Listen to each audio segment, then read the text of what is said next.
மக்களே, இப்ப நம்ம வந்து ஏற்காடு மேல போயிட்டு இருக்கோம். இந்த இயற்கை சூழ்ந்த இந்த மலையில வந்து நம்ம போறது மிக அருமையா இருக்கு. நம்ம முதல் முறையாக வந்து வண்டி, அதுவும் டூ வீலர்ல போயிட்டே வந்து இந்த வீடியோ எடுக்கிறோம். இங்க ஒரு ஹேர்பின் பெண்ட் ஒண்ணு வருது. அந்த ஹேர்பின் பெண்ட்ல மெதுவா திரும்ப போறோம். அப்படியே திரும்பியாச்சு. இப்ப போறோம். இந்த இயற்கை அழகை பாருங்க, நல்லா அருமையா இருக்கு. இன்னைக்கு கொஞ்சம் குளிர்ச்சி அதிகம் தான். அப்படியே இந்த இயற்கை அழகை ரசிக்கிட்டே போயிட்டே இருக்கும்.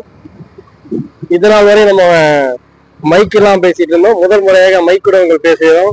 நம்ம சேனலை பாருங்க, சப்ஸ்கிரைப் பண்ணுங்க, லைக் பண்ணுங்க, ஷேர் பண்ணுங்க. உங்களுடைய ஆதரவு எங்களுக்கு தேவை. நாங்க எங்கெங்க போறோமோ அதோடைய அங்க போன உடனே உங்களுக்கு அந்த இடத்தை பற்றியும் தெரிஞ்ச அளவு உங்களுக்கு நாங்க போடுறோம். நன்றி, வணக்கம்.